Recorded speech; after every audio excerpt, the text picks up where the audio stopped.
Jadi muslimin muslimat sekalian, kemungkinan kita tidak sempat untuk berjumpa dengan Dajjal Al-Masih.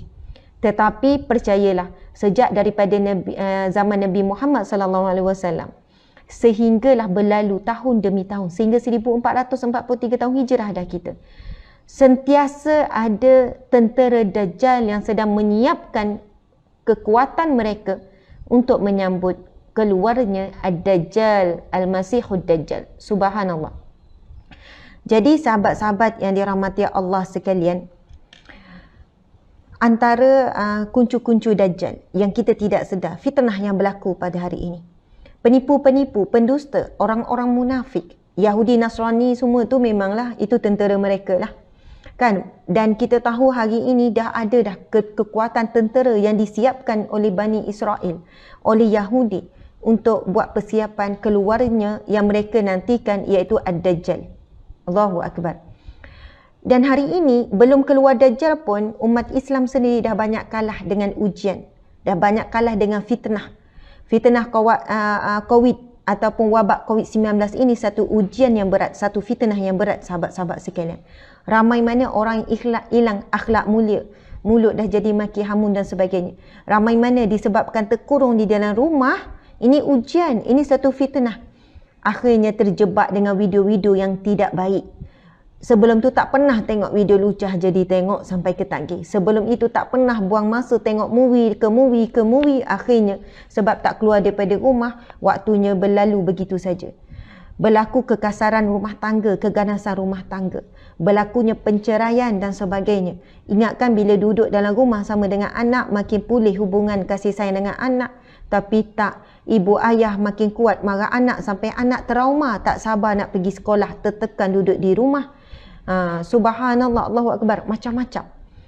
Subhanallah, kita tahu antara yang dipesan oleh Rasulullah SAW bila tiba fitnah Dajjal, dan kita tidak tahu berapa lama, kerana satu hari pertama Dajjal kan keluar, maksudnya terlepas daripada ikatan dia tu, satu hari pertama umpama seperti 40 tahun encik suami. 40 tahun ke 4 bulan ya? Tak, peringkat awal kan satu hari Dajjal menyamai setahun. Betul? Masya Allah, tuan-puan sekalian, maksudnya tak tahu berapa lama sebenarnya jumlah sebenar Dajjal akan menguasai sebelum kan Imam Mahdi, sebelum Nabi Isa alaihissalam. Dalam tempoh tersebut, antaranya yang dipesan oleh Rasulullah, ikat, berdiam di dalam rumah. Antara tempat yang selamat melindungi diri daripada fitnah Dajjal adalah berdiam di dalam rumah, walaupun dalam keadaan kelaparan, dalam keadaan macam mana sekalipun. Bahkan dipesan kepada para suami, ikat isteri dan anak-anak pada tiang rumah-rumahmu. Masya Allah. Dan bila datang wabak COVID-19 ini, Allah sedang melatih kita untuk berdiam di rumah, tak keluar daripada rumah. Kan, cuba sesuaikan diri berdiam di dalam rumah, berkurung di dalam rumah, dan waktu yang sama meningkatkan amal ibadah, amal soleh dan sebagainya. Mudah-mudahan nanti bila keluar betul Dajjal dalam tempoh kita tak tahu, dan bahayanya sudah tentu lebih bahaya daripada fitnah wabak COVID-19 ini sendiri, kita tetap teguh, berdiam, redha, bersedia. Sebab apa? Manusia yang diuji Allah untuk bertemu dengan fitnah Dajjal, inilah golongan antara yang terkuat di kalangan umat Islam, yang terpilih untuk berhadapan dengan fitnah Ad-Dajjal. Subhanallah, Allahu Akbar. Okey, antaranya hadis Nabi SAW. Rasulullah SAW menyebut tentang Dajjal sampai kita berkata, "Ya Rasulullah, berapa lama dia di bumi?" Rasulullah menjawab, ini hadis sahih riwayat Muslim ya, selama 40 hari. Hari seperti setahun, hari seperti sebulan, dan hari seperti seminggu, dan seluruh harinya seperti hari-hari kalian. Mereka berkata, pada hari itu apakah memadai bagi kamu solat seperti sekarang? Kata Nabi, tidak. Maka hendaknya solat sebagaimana kadar seperti biasanya. Subhanallah. Nabi menjelaskan ada harinya Dajjal itu, walaupun satu hari umpama seperti 40 hari. Satu hari umpama seperti 40 hari. Dan ada satu hari umpama seperti seminggu. Maksudnya lamanya satu hari bagi Dajjal itu, satu hari menyamai 40 hari bila Dajjal itu berada dan keluar. Allahu Akbar. Anggaran lebih kurang setahun. Wallahu a'lam, tuan-puan yang dirahmati Allah sekalian. Ketika itu Dajjal boleh mengubah suatu kawasan. Satu kawasan yang subur menjadi kering kontang. Manakala satu kawasan yang kering kontang boleh jadi subur dan sebagainya. Dan Dajjal boleh menghidupkan orang mati, akan menyeksa dan sebagainya dengan tentera-tenteranya yang sedang menguasai bumi, yang sedang menguasai segala-galanya. Tetapi tuan-puan sekalian, sebab itu kita kena berjuang untuk menghafal 10 ayat awal Al-Kahfi dan cuba memahami. Dan cuba perhatikan ayat yang ke-10 surah Al-Kahfi. Itu adalah doa Ashabul Kahfi, pemuda Al-Kahfi. 7 orang pemuda Al-Kahfi berdoa dengan Allah dengan doa ayat yang ke-10 surah Al-Kahfi. Bismillahirrahmanirrahim. Rabbana atina min ladunka rahmah wa hayyi lana min amrina rasyada. Yang bermaksud, ya Allah, Rabbana atina, kurniakanlah kepada kami min ladunka, daripada sisimu, rahmah. Wa hayyi lana, dan tunjukilah kepada kami min amrina rasyada, dalam urusan kami petunjukmu yang jelas. Subhanallah. Doa ini dimohon oleh Ashabul Kahfi ketika pemuda ini menyelamatkan diri mereka daripada fitnah ketika itu, daripada ujian yang menguji akidah mereka. Mereka hidup di saat di bawah pemerintahan raja yang zalim. Dikatakan nama raja itu Daqyanus.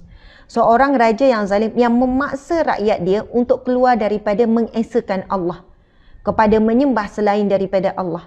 Dan kaedah dan caranya sangat zalim. Diseksa, dibunuh dan sebagainya. Maka 7 orang pemuda, orang muda tuan-puan sekalian, sanggup meninggalkan kampung halaman, ibu ayah, mungkin ada perniagaan, mungkin ada tanaman, mungkin ada kebun tuan-puan sekalian. Dan mereka menyelamatkan diri bukan kerana takut dengan kematian, bukan kerana takut dengan, ni cerita Ashabul Kahfi sikit ya, bukan kerana takut dengan diseksa. Tetapi yang mereka khawatir adalah sekiranya mereka mati terbunuh, maka siapa yang nak menyambung perjuangan, nak menyampaikan kebenaran tentang mengesakan Allah Subhanahu Wa Taala. Jadi tujuan mereka menyelamatkan diri antaranya adalah untuk meneruskan perjuangan menyampaikan ilmu. Subhanallah, berdakwah. Dan on the way mereka menuju ke tidak tahu lagi arah mana nak pergi ni. Mereka tahu mereka kena keluar daripada negeri itu, mereka perlu menuju satu tempat tetapi belum tahu ke mana. Lalu mereka berdoa kepada Allah Subhanahu Wa Taala, Rabbana, wahai Tuhan kami, atina, kurniakanlah kepada kami, min ladunka rahmah, daripada sisimu rahmat.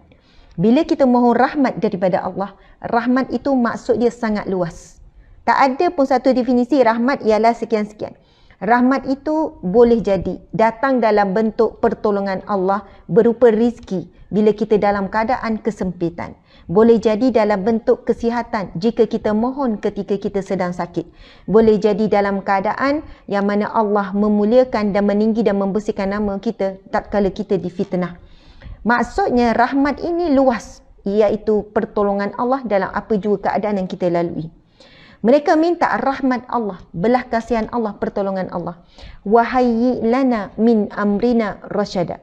Dan tunjukilah, bimbinglah kami, pimpinlah kami dalam urusan kami ini ya Allah, dalam perjuangan kami ini ya Allah, petunjukmu yang jelas. Subhanallah, Allahu Akbar.